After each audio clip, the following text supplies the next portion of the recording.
When you watch your favorite football team attack, which player usually has the ball? Do you ever feel like that player has the ball too much? What about when your team signs a new player? Do you ever think about which players on your team are going to have the ball less so that the new player can get the ball? Football is a game of counting stats. Goals, assists, and chances created are just a few of the numbers we live by.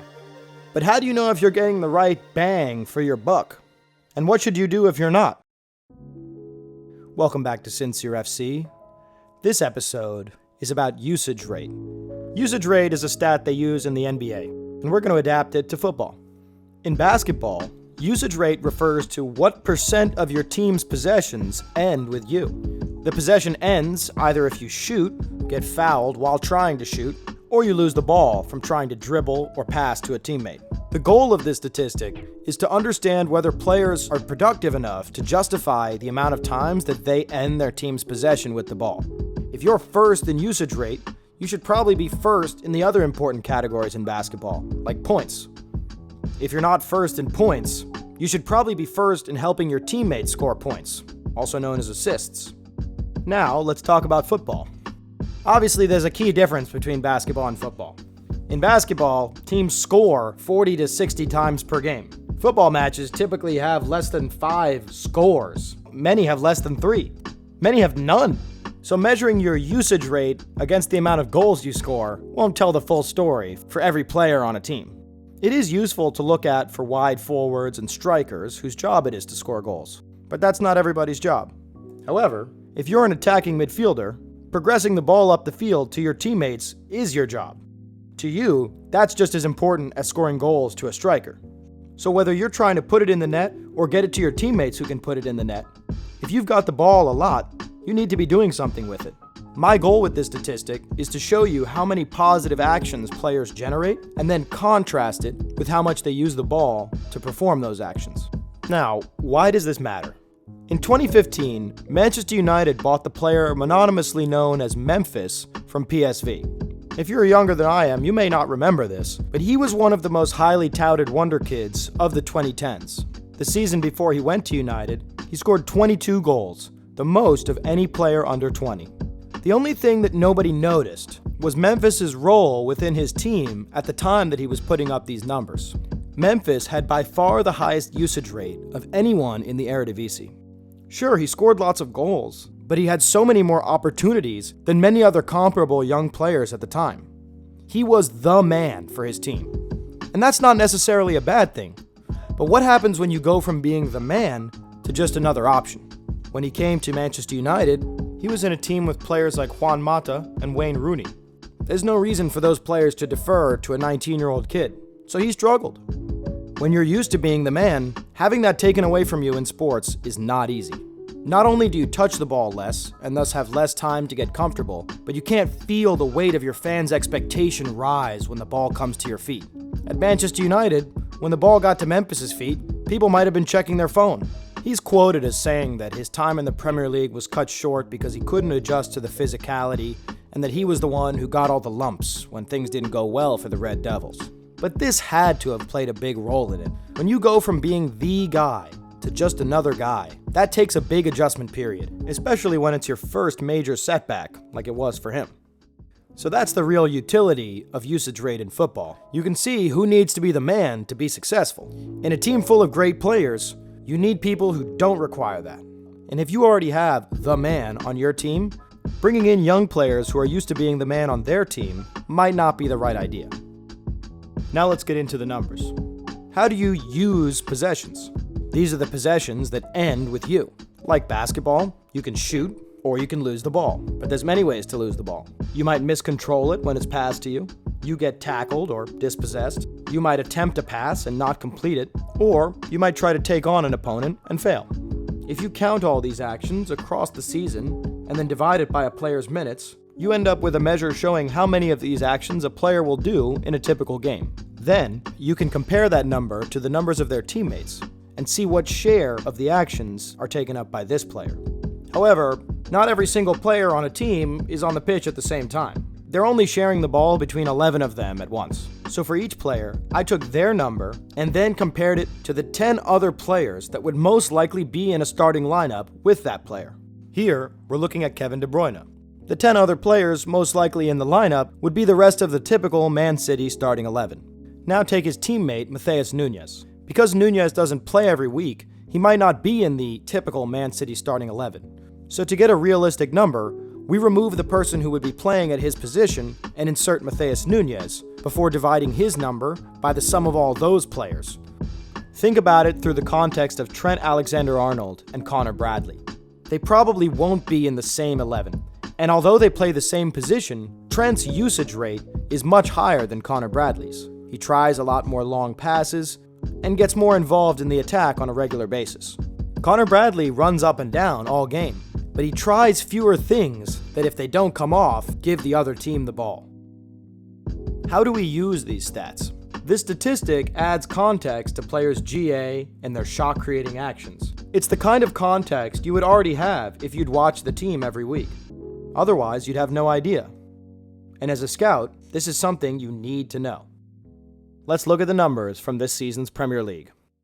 Here are the players with the most possession-ending actions per 96 minutes. The players on this list are the ball-dominant players who play for the teams who spend most of the time in possession. But this is a counting stat. The more possessions your team gets, the higher this number is bound to be. So instead, here are the players with the highest usage rate for their team this season. For Jeremy Doku, when he's on the pitch, he typically used about 20% of his team's possessions. That's similar to the stats of Memphis that we saw in the intro. So the question is it worth it? Here are a few other data points that might help clarify the answer. So Doku's first in usage rate.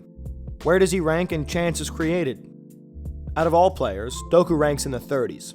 When it comes to wingers, his 1.9 is closer to players like Marcus Tavernier and Pedro Neto, and further away from players like Bukayo Saka and his teammate Savinho. Now, you might say that he plays in a team with Kevin De Bruyne, so he doesn't need to create all the chances, and that's fair. So let's look at his other contributions. In terms of goals and assists, Doku is in the middle of the pack. He finished with 9, but remember, he only played about 1,500 minutes, or about 17 games. As you might expect, where Doku stands out is the dribbling. In terms of progressive carries per game, he dwarfs every other player in the league.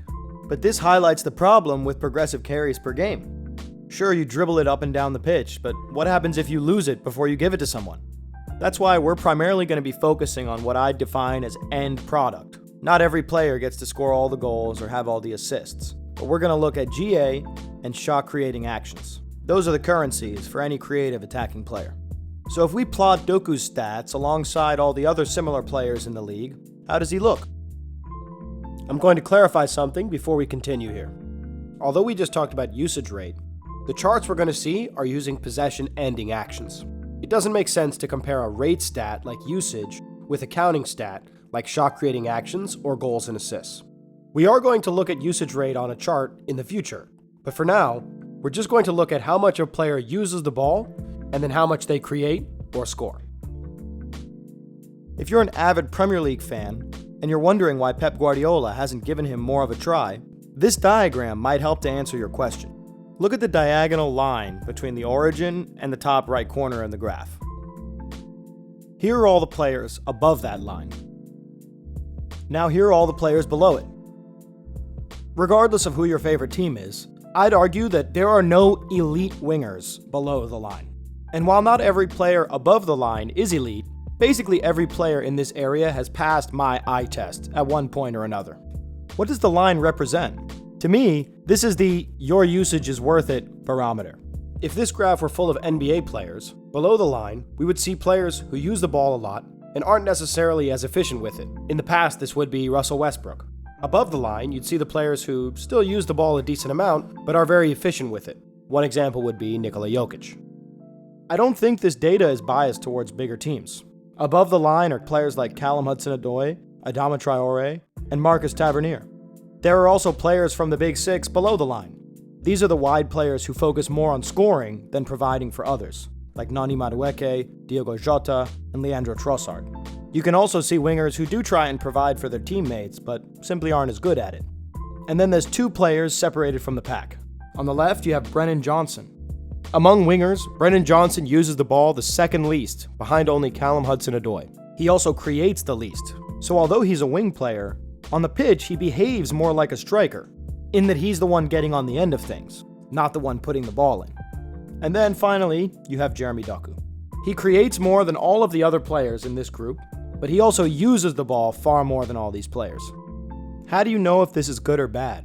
The key thing I'm looking at is the fact that there are several players above the line who create as much as Doku does while using a much lower share of the ball. One of those players is Savio, whom Doku happens to be in direct competition with for playing time.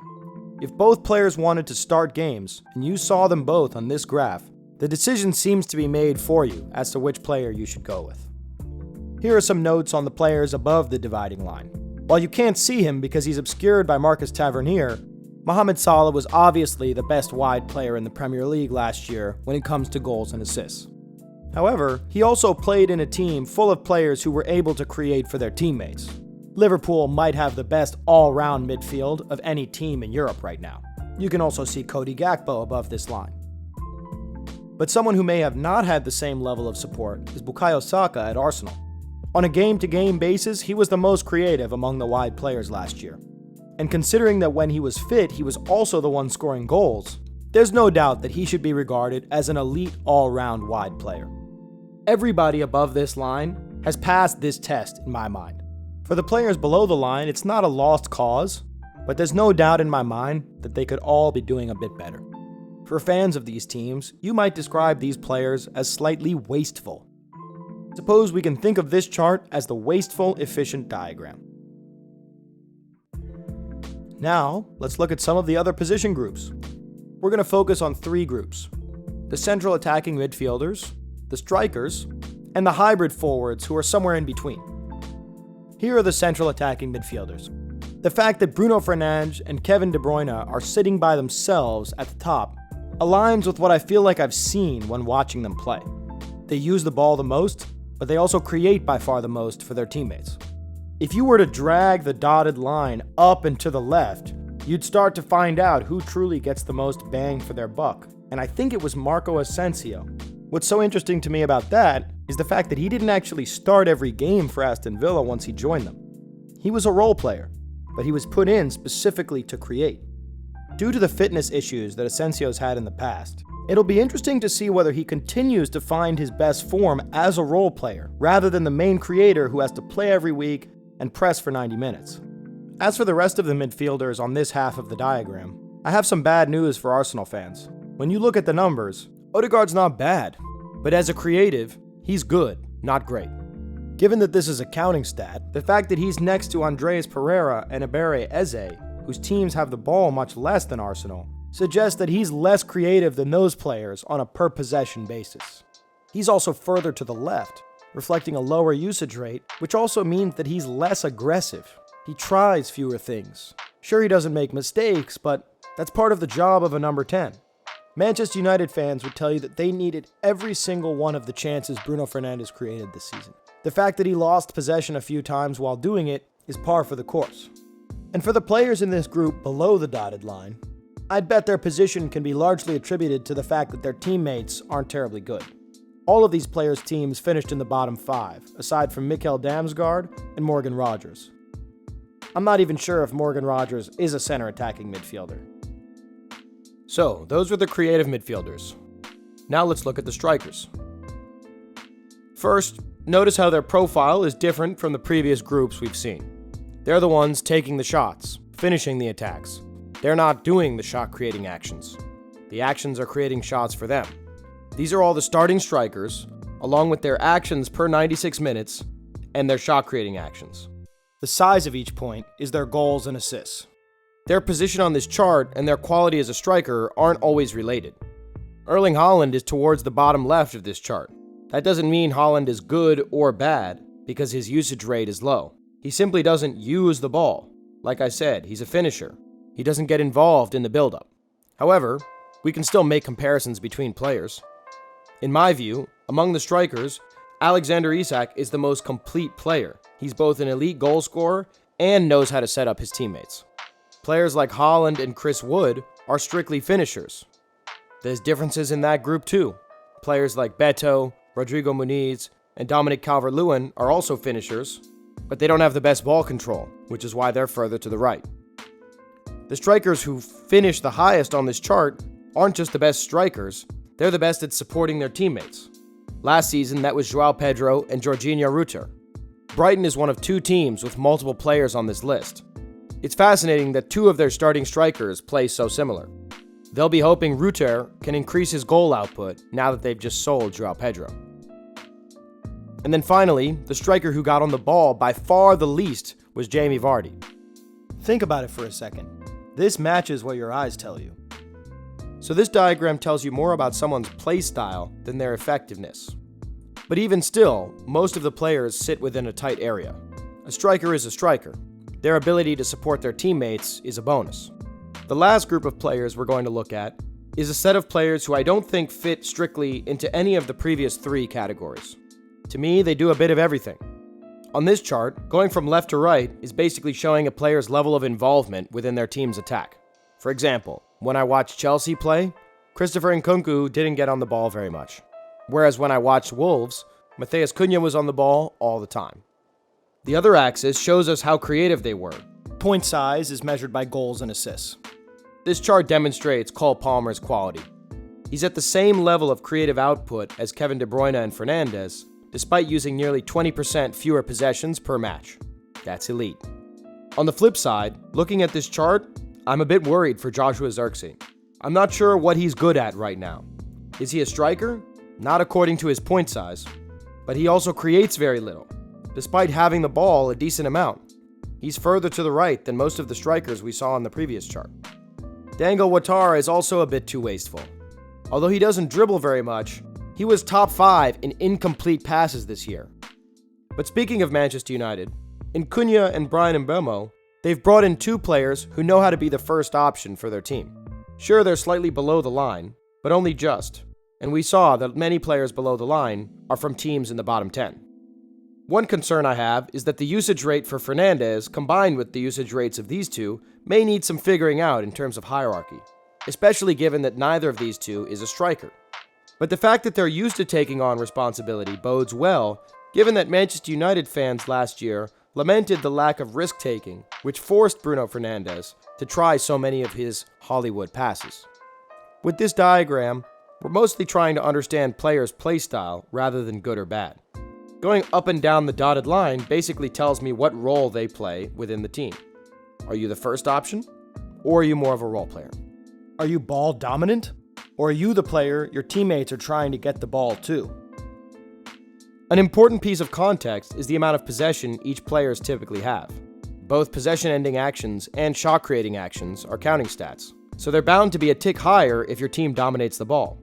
So let's scale it according to each team's possession per game.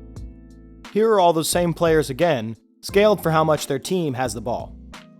How does this change the results? First of all, once we consider how little Crystal Palace and Everton have the ball, the role of Dwight McNeil and Eberechi Eze within their teams starts to look a little bit more like Bruno Fernandes. Once you account for how much Arsenal have the ball, Martin Odegaard looks more just like a regular midfielder than a creative linchpin.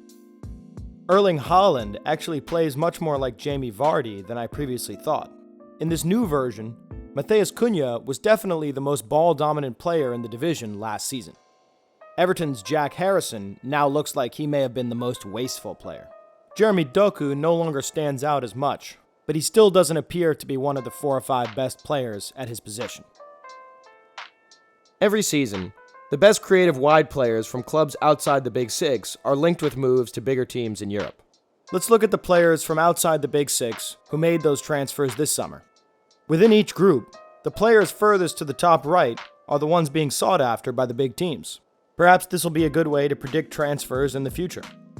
For context, here are Michael Olise's numbers of shot-creating actions and possession-ending actions from the 2023-24 season before he moved to Bayern Munich. This is what a genuinely elite player on a bad team looks like. Football is about moments. Do I really care if you use the ball all game as long as you score the winning goal? But at the same time, if you are trying a lot and succeeding a little, you probably need to change some things up. In American football, if your team calls one play a lot and you don't tend to get very far with that play, you stop calling it. So in this video, we've started to look at players' level of ball dominance and creativity, and whether each is in keeping with the other. Let's revisit the questions from the beginning of the video. If you ask me who's getting the most bang for their buck, my top three would be Cole Palmer, Bukayo Saka, and Marco Asensio. These three players created the most opportunities for their teammates given how much they used the ball. They also all scored at a decent clip, considering they're not strikers. Who ought to use the ball more? We covered Martin Odegaard earlier in this video, but Bernardo Silva also stands out as a player who may take up the mantle left behind by Kevin De Bruyne. We know he has the ability, as we've seen in the past. One player I'm interested in from the wide forwards is Ahmed. His position on the chart looks like he should be getting himself much higher and further to the right. Who uses the ball a bit too much? Given the amount of end product, I think Jeremy Doku's usage is prohibitively high. Dango Ouattara and Lucas Paquetá also need to be more effective with the ball, given how much they currently have it. But the truth is, as Premier League fans, we're just reinforcing our preconceived notions with this data. The real learning starts when we look at other leagues that we don't watch. For talent scouts looking to fill specific roles within their team, whether it be a wide player, a striker, a midfielder, this is one of the data points I believe is key to understanding how they'll fit in your team.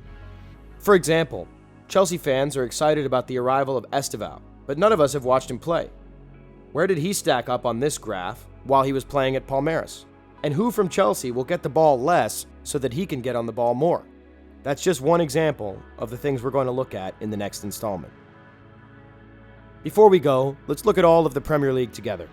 There's Jeremy Doku all the way on the right, and Cole Palmer all the way at the top. Once you see it like this, maybe there are no real outliers after all. Oops. Sorry, Paul.